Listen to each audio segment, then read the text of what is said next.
Good morning, everyone. Thank you for being here. A couple things before we get started. We are done with Chapter 5. Chapter 5 is all about databases, as you guys recall. And we have two things kind of hanging out there from Chapter 5 yet. You guys have your access assignment, which is due next Wednesday, whatever date that is, the 21st perhaps, at midnight. So you have to upload that to the assignment Dropbox. You'll upload the ACC database file, okay, the access database file. And also the Chapter 5 quiz is due the same day. So that'll conclude Chapter 5.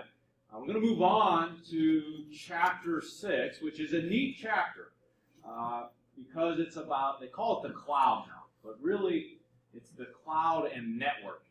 Networking is what makes the cloud possible. And that is really the thing that kind of defines where we're at as a technological society. Okay? They sometimes call your generation the millennials, right? You guys have been called millennials. I don't think that's a good name for your generation. I think a better name is not just because we've turned from 1999 to 2000. I think a better name for your generation is really the internet generation, because that's what you guys grew up with, and it really has transformed the way that you guys interact, the way that you work, the way that society functions in general, the way businesses start. Everything is defined by the internet, and it all comes down to networking technology. So let's start there, and I'm going to kind of come back to the cloud. I'm going to go a little bit opposite of the way your book goes, and I want to talk about. I first want to talk about networks. So what is a network? What is a computer network? Let's start there. Let's start at like question 2 of your text instead of question 1. What's a network? What's a computer network? You know you need it, right? You're upset when you don't have access to the network, right? You can't do anything. Your phone's a brick if it doesn't have any access to the network. So what's a network? What is a network? Steve, give me a definition of a network. What's a network? Something you have to connect to that gives you the access to the internet from your device. Okay. So when you connect to, what are you connecting to? Like if you're on your laptop, you just connect to the Wi-Fi. Okay. So a network is that, right? We can have a professional network, right? People, yes. We can have a social network, people. But a computer network is a collection of computers that are connected together some way, right? And then we'll talk about how those things happen. And that's a beautiful thing. There's a law about the usefulness of a network, and it's called Metcalfe's law. And Metcalfe's law is that the usefulness of a network is n squared. Okay? Meaning, it's not just goes up by, when you have one person in the network, it doesn't just go up by 1, the usefulness of it. It goes up by the squared value of that. So, if you have 3 people, the value is 3 or 9, but if you have 4, then it goes up to 16. You have 5, it goes up to 25, because you're getting all kinds of extra connections. Think about eBay as a network. If there were only 3 or 4 buyers and sellers, it wouldn't be very useful, right? Think about Facebook. If there were only a handful of friends on there, it wouldn't be very useful. But the power of the network has to do with the amount of things, the n, the number of things on it. And it's not just a linear growth, it's kind of exponential growth. So, Steve, you mentioned a couple things like connecting through Wi-Fi, and we do want to talk about those things. We want to talk a little bit about the hardware and the software that makes networking technology possible. So, let's start with, so a network is a collection of computers connected through some means. When we talk about networks, a couple of things that's important. Okay, first off is local area network, a LAN. Okay, a local area network is a network at one geographic location. St. Francis, maybe in SCOTUS, has a local area network. So there's also something called a wide area network. A wide area network is a network at 2 separate locations. So on our campus, we have a local area network. So we run all the lines that connect the dorms, that connect JFK, that connect SCOTUS. But let's say we had a branch campus in Atlanta, okay? and we wanted to put them on our network. Not over the internet, but on our network. That would have to be what's called a wide area network. Okay? And the difference is between a local area network and a wide area network. A local area network, we can run all the connections, right? We own this area. We own this 147 acres or whatever we have here, and we can run wires wherever the hell we want to run wires, right? We can dig things through campus. We can put things in the ceiling tiles. But when we go from here to Atlanta, we don't own from here to Atlanta. So how do we connect from here to Atlanta? How do we connect from here to Atlanta? If we have a branch campus on Atlanta, how do we connect there? We need some physical connection because satellite's not going to be fast enough. Have you ever seen on a highway, have you ever seen them digging ditches like between the 4 lanes of a highway? Have you guys ever seen that? No? You never noticed that? It's not like a big ditch, they're not putting like drainage in. You ever notice that? What's that? On a divided highway, like a 4-lane highway, right? And in the median, they're like digging a ditch and they're laying, it doesn't look like pipe, they're laying cable. You guys ever see that? No? You ever notice that behavior? Just going where you go. What they're laying there is something called fiber optic cable. Okay? Fiber optic cable is cable that uses light beams for ones and zeros, right? So how fast is light? How fast is light? Speed of light, right? So it's very damn fast, right? So what we can do is we don't own from here to Atlanta, we don't own those highways, but we can lease a line, right? We can lease it. We can say, we will use this line. We can share this line with other people so that we can connect from Loretto to Atlanta. So that's the big difference in a wide area network, right? That I don't own it. It's not one geographic location. Like you have a network in your home, I imagine, right? You have maybe a printer connected to your network so you can print from everyone in the house. You have mobile devices using Wi-Fi. You know, that's a local area network. But if you want to connect my house and your house, you know, we couldn't do that. That would be a wide area network, right? Okay, because we don't own all those things. So if we think about that, some other things that go along with that, and the book doesn't talk about this, but we use LAN and WAN. There's also one, it's kind of a WAN. It's called a MAN. It stands for a metropolitan area network. Think about metropolitan, that's like a city, right? So you're connecting everything in the city. That's kind of like a WAN because it's a physical location. There's also things called SANs. That stands for storage area network. That's when we're connecting for storage purposes. Okay, let's go to the next one. The internet and internets. Okay? Internets, I-N-T-E-R-N-E-T-S, is a network of networks.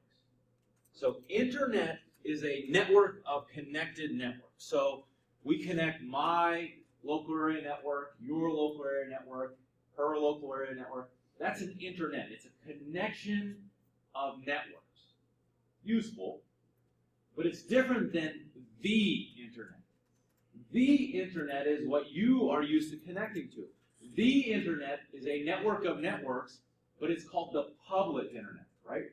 The public internet is the internet. It is the thing that when you connect through your ISP, you're connecting to a network of networks that is the internet, the one, right? We could have multiple ones of these.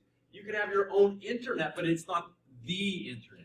So a lot of times when you see this written, if you ever see internet capital, okay, because it's like a proper noun, right? It is the internet. So the I is capital. It's just not an internet. It is the internet. Does that make sense? Because I could have a network of networks in my house. I could have a network of networks, and that's an internet. But it's the internet. Where did the internet come from? Little history lesson. Where did the internet come from? Who owns it? Who runs it? Where did it come from? Who developed it? Transformed your life, for sure. Transformed my life, transformed this society. Where did it come from? Who owns it? Who runs it? Who operates it? There. Okay. It was a government thing. What government? Okay, it was. It was the U.S. government. So, in the late 60s, early 70s, I may have talked about this in this class. It feels like I have.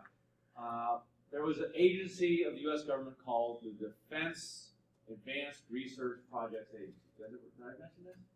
Called DARPA. Okay, D-A-R-P-A, Defense Advanced Research Project Agency. Under DARPA, okay, there was NASA, right? NASA was a part of DARPA.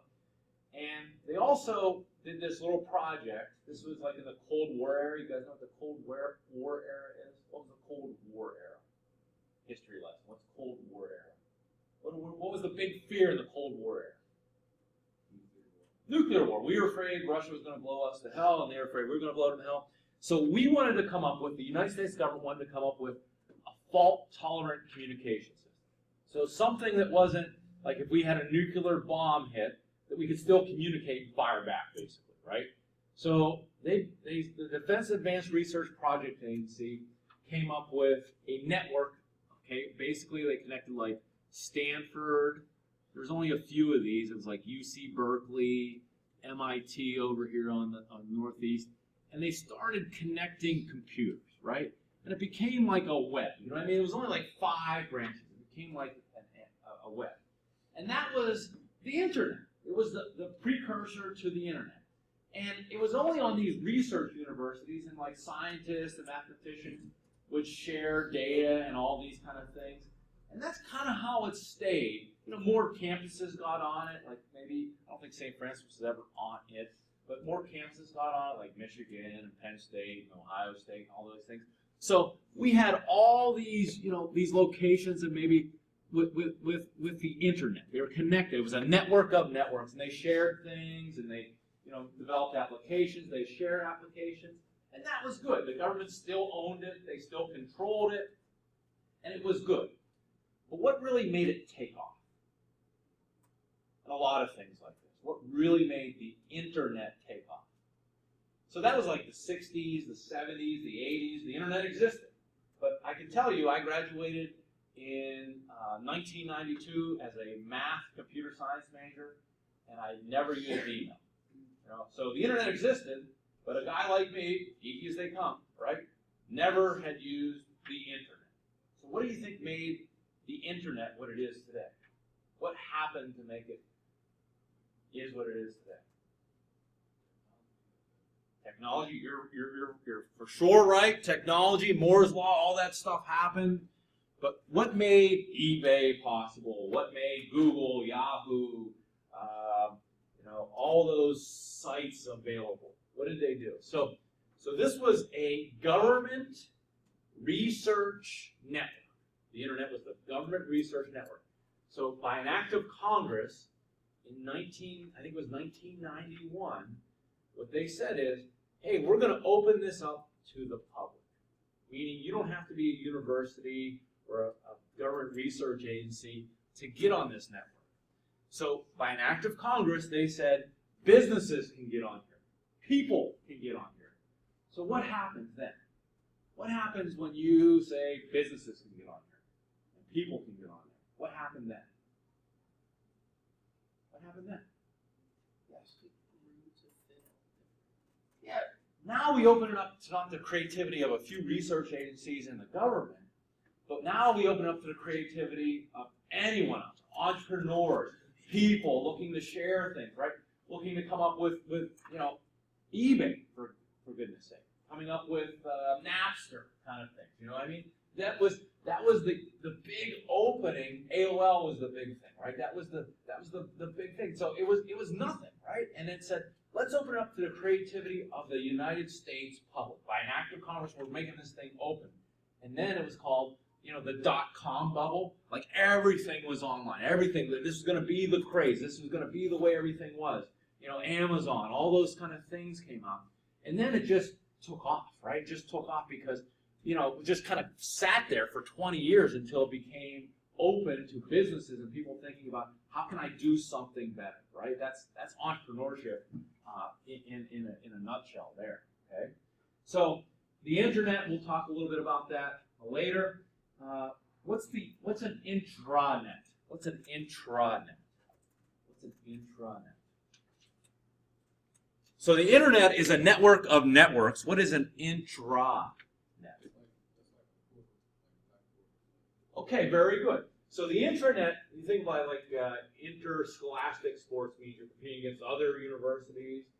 Intramurals mean you're competing against other people at St. Francis, right? Same thing. Intranet is an internal network. Like for here, an example would be our intranet is like My Francis, right? That's geared toward us, right? That's internal, the internal network. That's students, faculty, staff use that. We don't want someone from outside using that, right? That's what an intranet is, an intranet. How about an extranet? Ever hear of extranet? It's not like a super internet or anything like that. An extranet is an intranet that you also make available to other businesses that you work with. So it's kind of say like, I have an intranet site, which maybe keeps track of my inventory, but I'm also going to let my suppliers have access to that. I'm going to let them into my network because we have a relationship. So that's what an extranet is. Okay, so I just wanted to kind of define those things, talk about networking, and really, the unbelievable reliance we have on networking technologies, and we don't even think about it. We send a text to someone, and if it's not there in a second, we're like, what's wrong with the network? We send an email to someone in China, and if they don't have it in a minute while we're on the phone with them, we're like, what's going on, right? That's what the network can do for us. We don't have to memorize things because we look things up. It has changed everything in our society. So let's talk a little bit about the hardware. Let's talk about what is happening when you connect to the network, for example, for right now. Now, things on a network need to communicate, right? If me and you we communicate in the English language. If we're communicating with a database, we're communicating with SQL. Well, anything on a network, two devices need some language, some common way to communicate. What we call that in terms of networking technology is a protocol. Okay? A protocol is the way we're going to communicate. A couple things. Okay? A couple things. Protocols. What's a protocol that you use to communicate on the network? You guys mentioned it earlier. Give me a protocol that you use to communicate on the network. When you communicate to that access point, what's the protocol you're using? Because you might, if you're on the internet right now, you're using that protocol. In your home, you have this protocol going. What is it? Wi-Fi, right? Wi-Fi is 802. This is the technical term for it. It's 802.11 protocol. You guys ever see 802.11? 802.11, there's different flavors of it, like A, B, G, N, AC. You don't have to know those, but it gets better and better, right? It's always been Wi-Fi, but the protocol is 802.11. Your computer is communicating to that access point right up there in the ceiling via that protocol. That's the language that it's using to send signals to that thing right there. How about when you plug in? When you plug in, what's the protocol you're using when you plug in? You guys know what that protocol is called? It's not Wi-Fi.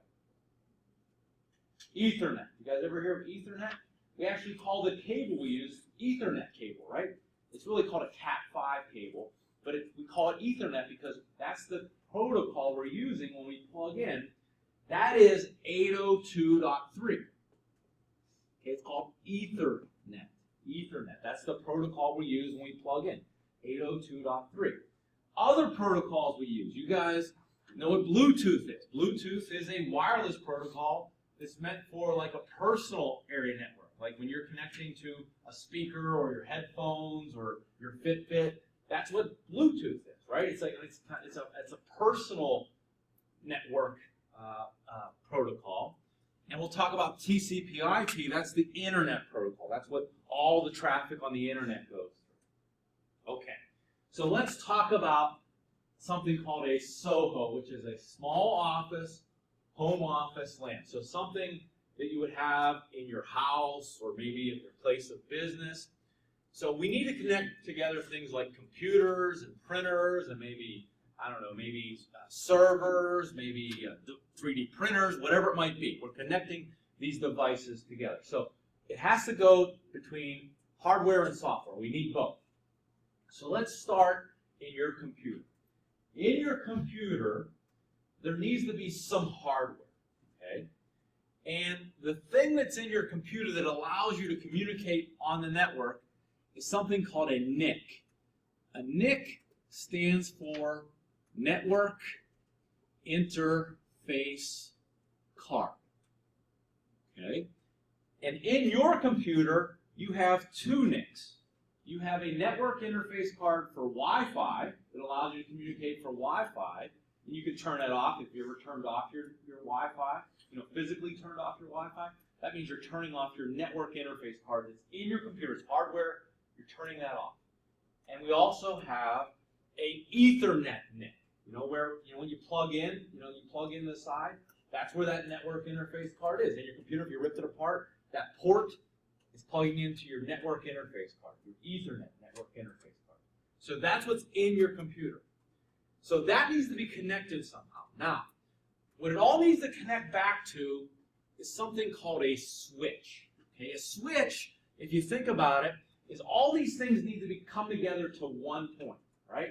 So a switch is kind of like, it's a hardware device that has all these ports on it. Okay, all these. So it's kind of like the thing that's like the bridge, if you will. It brings everything together. So when you connect, like say you're in your dorm room and you take your laptop and you plug it in and then you plug it into that port in the wall. You guys know what I'm talking about? Well, that port actually runs up through your wall, up through the ceiling tiles, and in some closet in your dorm room, there's an actual physical connection now from your computer up through the wall, up through the ceiling tiles, into this switch. Okay? If your roommate or your next door neighbor makes a connection that way, they go up through the wall, up through the ceiling tiles, and there's a physical connection. Those ports are being used, right? You're plugging into that switch. Okay? So your network, you're interfacing together. So that gives you a faster connection speed. Why does it give you a faster connection speed? Well, it's a physical connection using the Ethernet protocol. And usually when you see Ethernet protocol, you see these, it says it can connect at this speed. I don't know if you've ever seen 10, 100, 1,000. Have you ever seen that when they talk about interface cards or Ethernet? What it says is it can connect at 10 megabits per second, 100 megabits per second, or 1,000 megabits per second, depending on how fast your device can connect. So pretty damn fast. That's like a gigabit per second. Like, think about, remember a gigabit was a billion bits per second, is the connection speed you can get when you click in with Ethernet. So that network interface card in your computer connected through the Ethernet cable to that port in your wall, up through the wall, into the switch. Okay, that's how that connection happens. How about when you connect to Wi-Fi? How does that connection happen? You don't plug in to anything, right? So what are you communicating to when you use Wi-Fi? It's up there. See that thing in the ceiling? Right above Mr. Braswell? What is that? That is called an access point. So the protocol that your wireless network interface card is using to connect to that is known as Wi-Fi. It's known as 802.11. So it's connecting to that access point, right? You're connecting to it, Marcus, and so is JJ, and so is Malik, and so is Chelsea, and you're connecting to it.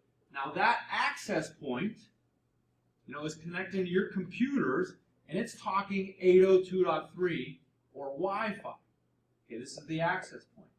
That access point is physically connected to that switch as well.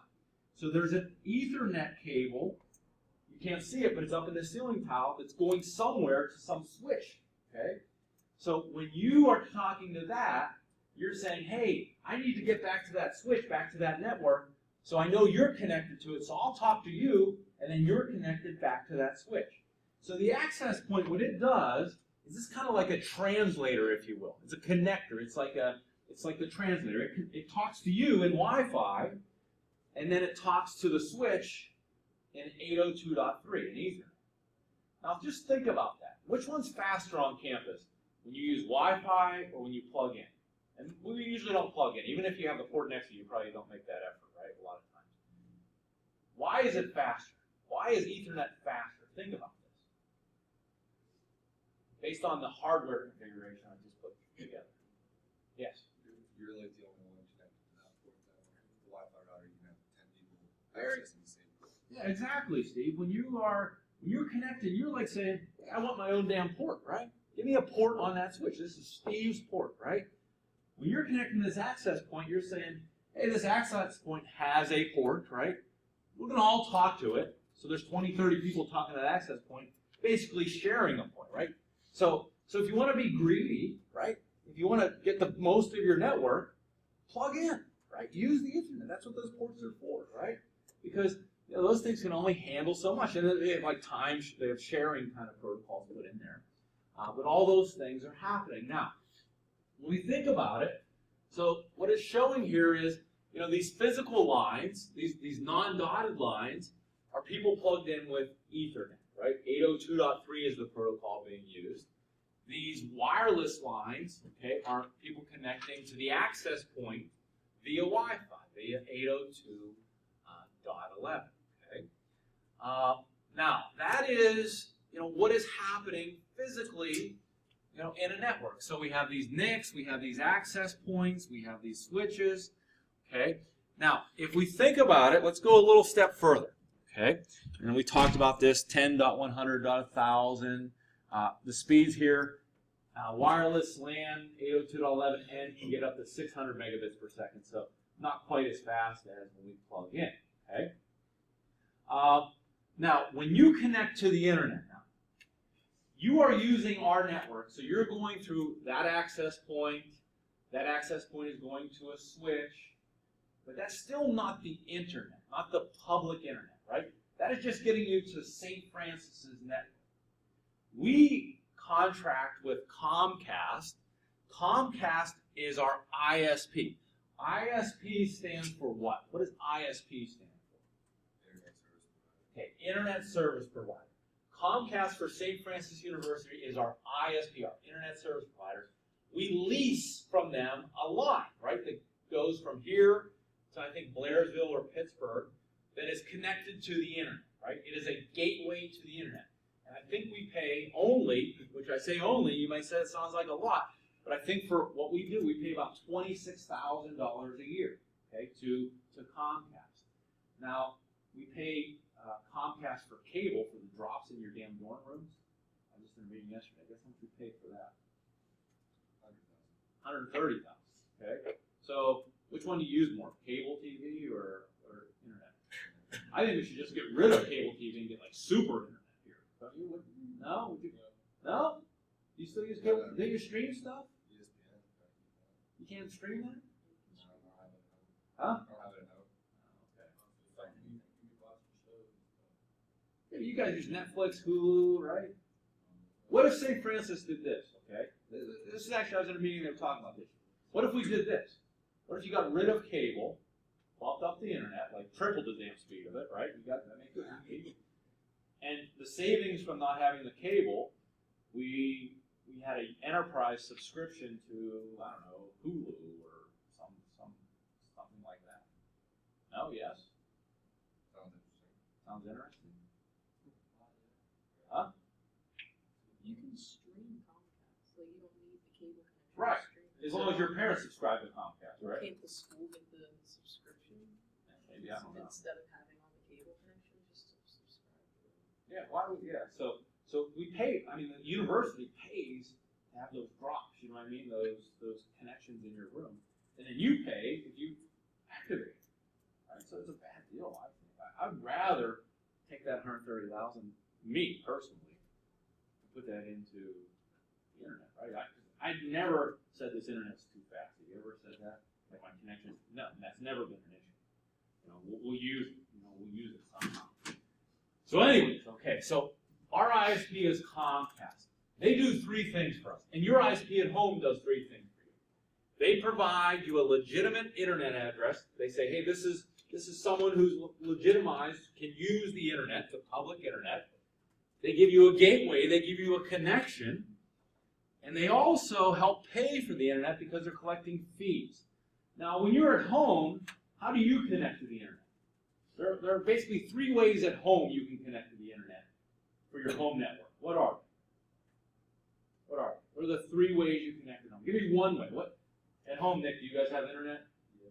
Well, so how do you connect? What is it? No, more than you can't connect directly to the internet with Wi-Fi. You have Wi-Fi, I'm sure, in your house, but what do your parents pay for? What kind of modem do you have? Yeah, they pay for internet, but what kind of modem do you have? Do you know? Anyone? You don't see what your parents pay? Katie, what do you have? The company? Give me something. Comcast, okay? Comcast is what kind of company? Cable, right? So if you have Comcast internet, right, at your home, guaranteed you have a device, okay, it's called a cable modem, that actually has the coax cable, you know, the traditional cable, coax cable, that is connected to that thing. That's how the internet comes into your house, through coax cable, right? That's called cable access, right? You guys have used, like that's what I have at home, cable, right? So what Comcast has done is they have connection to the internet, and they say, we will connect you to the internet through that coax cable. That's the physical connection, right? So all that stuff in your house, that Wi-Fi goes to your access point, for sure.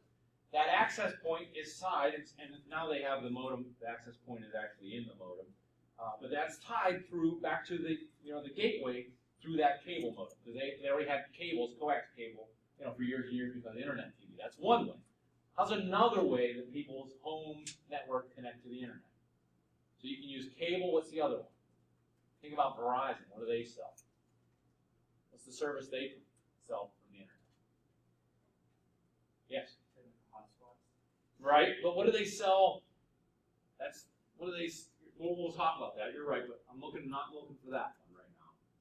Like satellite, okay, that's the third one, right? The third one is satellite kind of access, like wireless access, right? Like the 4G. You know what I'm talking about? Anything that's wireless. It's basically, like you said, satellite. It's through the cellular network. That typically tends to be what people don't, unless you live like way in the boonies, right? Like way out in the middle of nowhere. You typically don't use that service. Why? It's really expensive and it's slow. Yes, but that's the third way. So there's cable. What's the second way you guys are forgetting? So think about the lines that come in your house for communication. Cable, definitely one. What's another one we can use? Telephone. So when they use the telephone line to connect the internet, what do we call that service? Well, it used to be dial-in, right? When I first connected the internet, it was dial-in, right? I used telephone lines, and we had an old modem that used, but now it went from that to digital. Because it used to be analog. Okay, what does it say? It's DSL. You guys ever heard of DSL? Yes? Okay.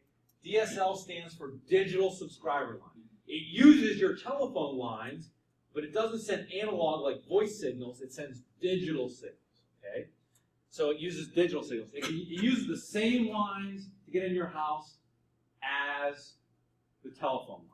Okay. So those are the 3 main methods. We can talk about cable modem to ISP.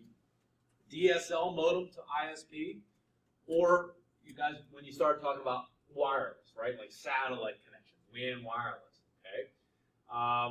So basically, you will see, DSL can be very fast. Now, DSL is using the line right into your house, so it can be faster. Cable is kind of a little bit shared, okay?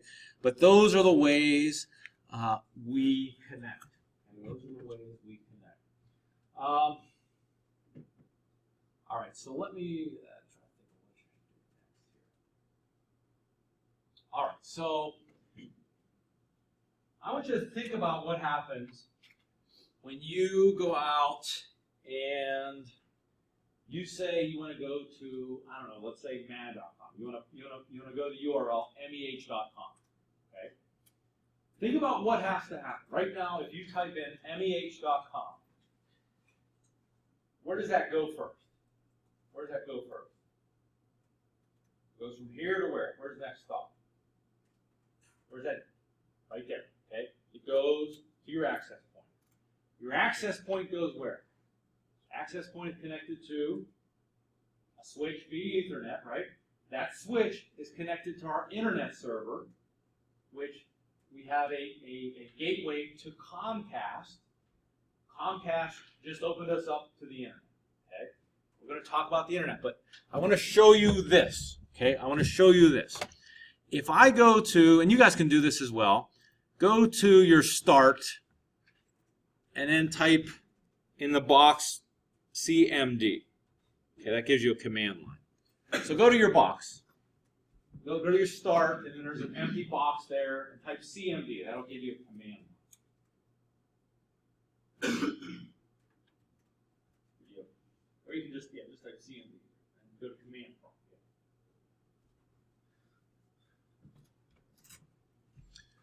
Okay, and there's a command we can use that says like trace route. Okay, so I'm going to type in here trace route, T-R-A-C-E-R-T, and then I'm going to give it an address I want it to go to.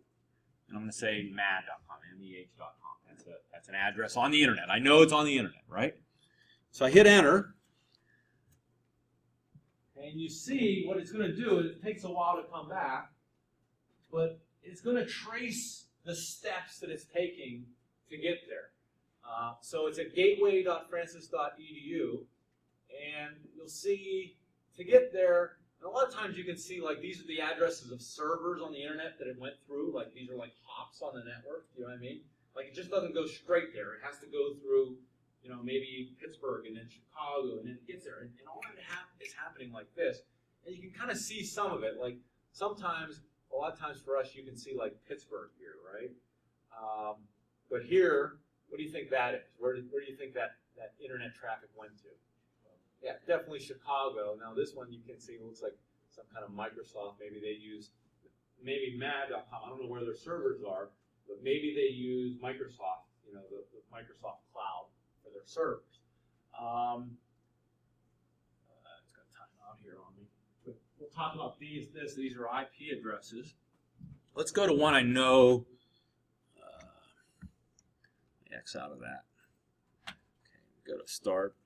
This is one I know. This is a server I run, Lease, and I run portageball.com, and I know that server is actually, because the company I work with is in Pittsburgh, so it's going to lead through our gateway, just like all internet traffic leads through.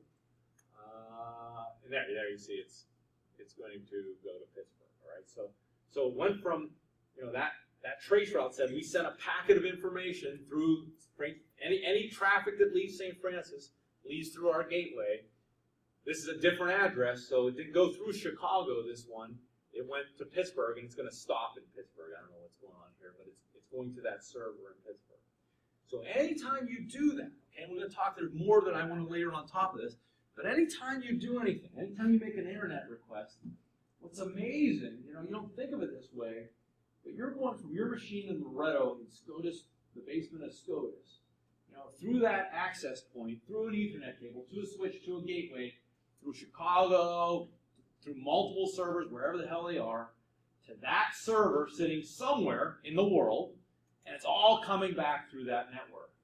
And does it take a long time? Hell no, right? If it takes less than a millisecond, you're mad. My Wi-Fi sucks. You're putting comments on it, right? You're like, this is awful.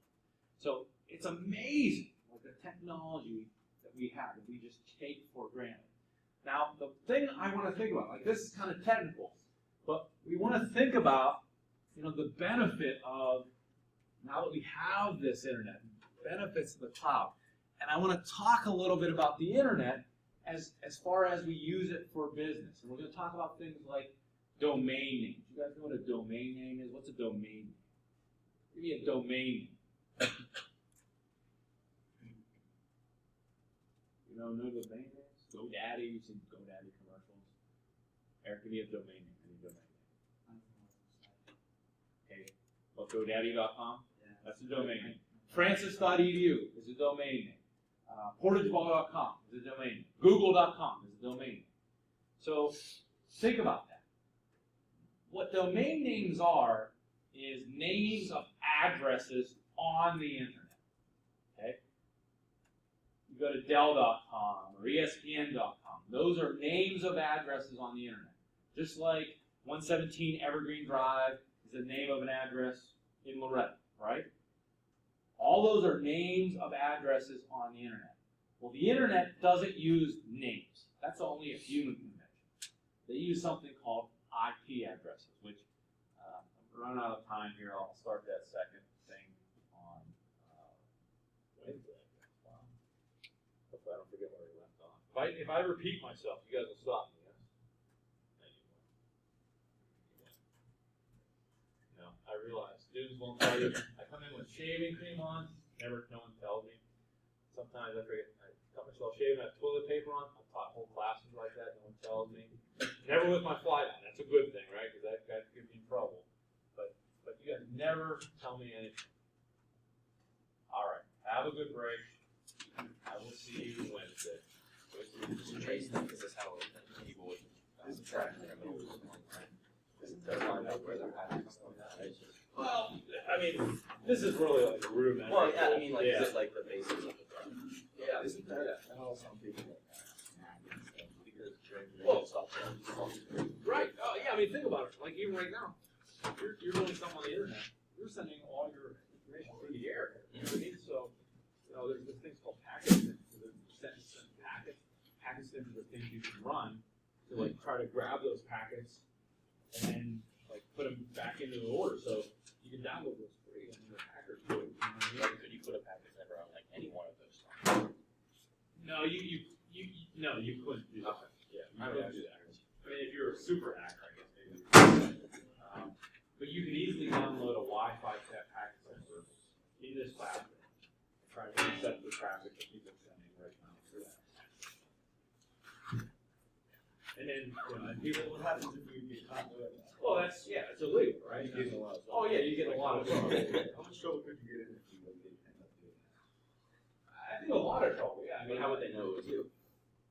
Well, Like that, yeah, through that. Exactly. Yeah. Then we track it back to you. I mean, yeah. When you watch the crime shows, you see like they know the cell phone even if you're not using it because it's connecting to the network. And I'm here. So you're constantly broadcasting your signal. Those guys are good at disguising. Like what they would do probably is hijack your machine.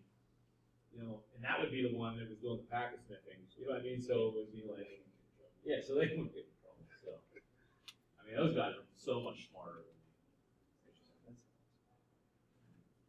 See you guys. Nice break. You too.